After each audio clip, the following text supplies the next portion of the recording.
So I was really surprised with the movie this week. Not surprised, but it was really good. It was fantastic. It was enjoyable. Yeah. And I had a good time with it. Hey.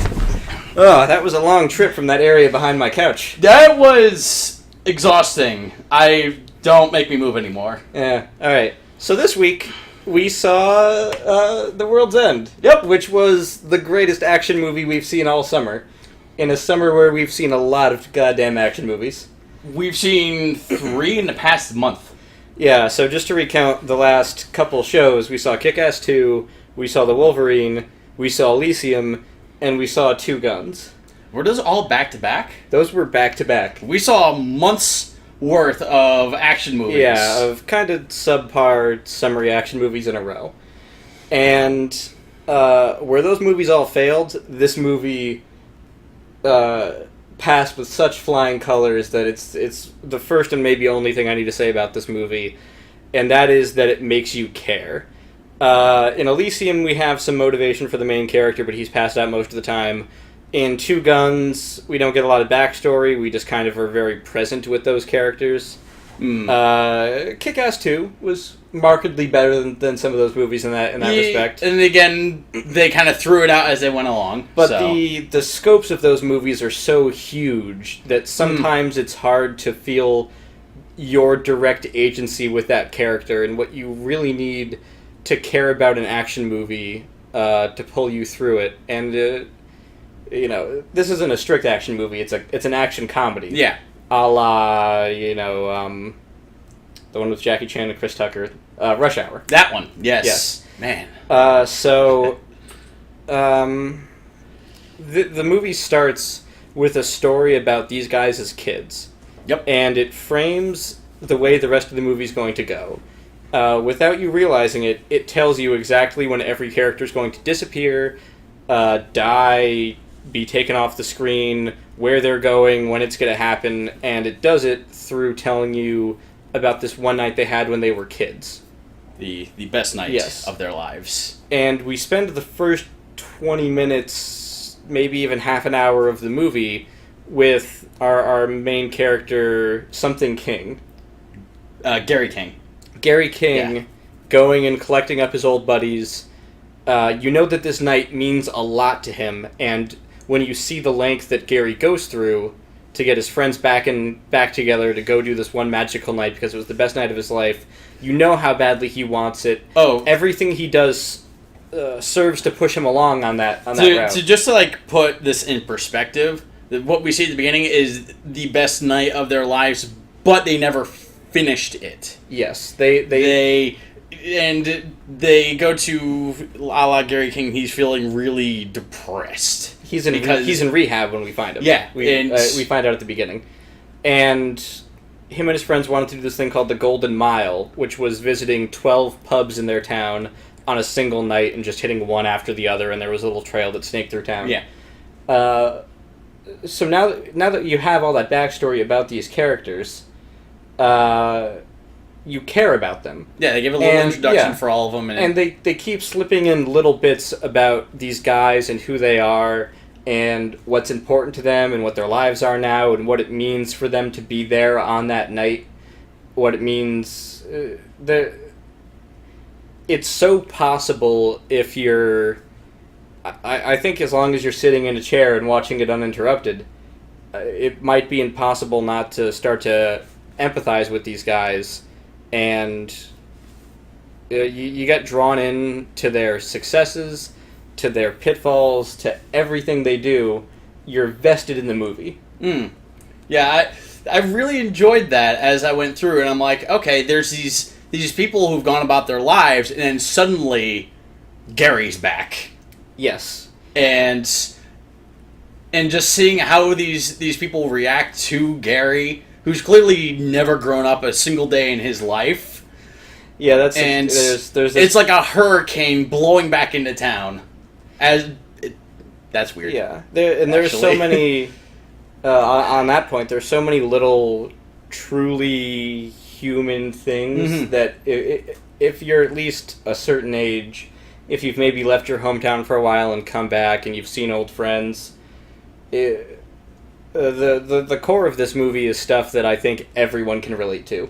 Yeah, I like the premise of it, that you go back to your old hometown and you try to meet up with all your old friends again, and then suddenly everything's different.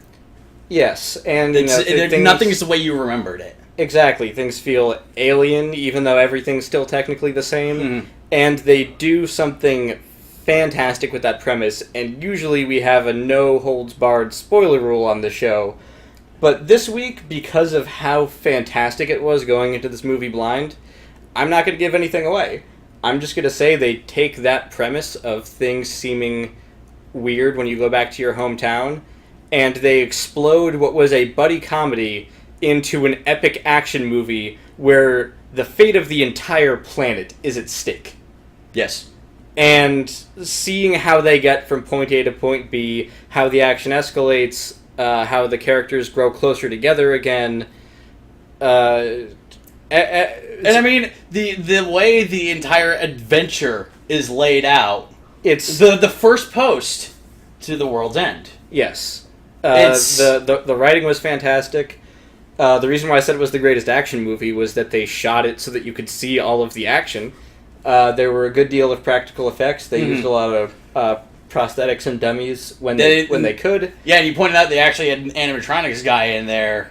Yeah. Who I think his only role was to make a falling torso, but I think there were other stuff that was practical effects. So probably. Well, maybe here and there. So yeah, it was shot super well. Simon Pegg and Edgar Wright wrote a fantastic script for this. You may have also, as you may know, they also wrote, directed, starred in Shaun of the Dead and Hot Fuzz. Yep. And if you liked either of those movies, this movie is of comparable quality to both of those movies. I don't know if anything ever will touch Hot Fuzz for me, because that's my favorite one of their movies. But I've seen both of them. I'd have to rewatch them to be able to place this in the spectrum of Simon Pegg movies. Yeah, but they were both fantastic. So it's definitely something in that vein. So if you like the Simon Pegg, Edgar Wright films, you're going to like this one.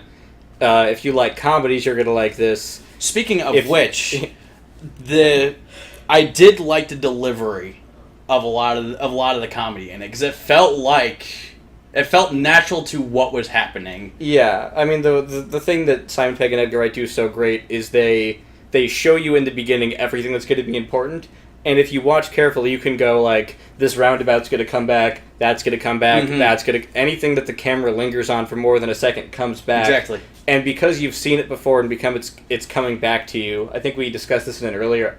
I think in the first episode when we were talking about The Conjuring... Yeah, The Conjuring did the exact same thing. We said that there's a setup and a delivery.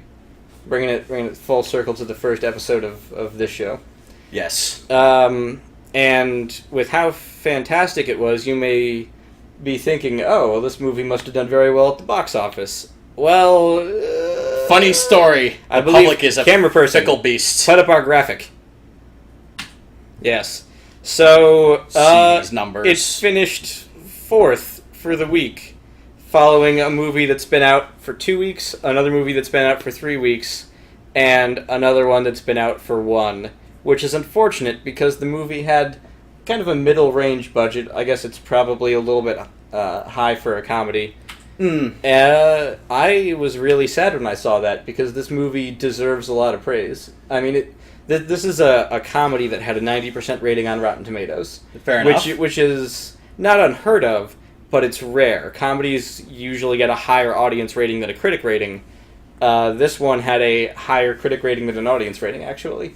It was something like 90% from critics and 81% from viewers. Weird. Well, I guess it's not just a flat comedy, like... No, there is a lot to this movie. Yeah. It's definitely worth seeing. I beseech you to watch it. It is good. We have not spoiled it intentionally. Exactly. The fact that I'm not willing to talk about this movie fully in order to criticize it. We may have to revisit it later to talk about it more. I would enjoy that opportunity to talk about it more in depth. But as far as the first impressions video goes, I think that's all we can say for the moment. So, all right.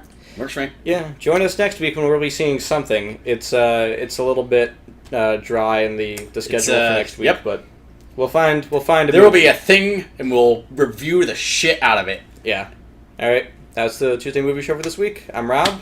I'm Ryan. See you.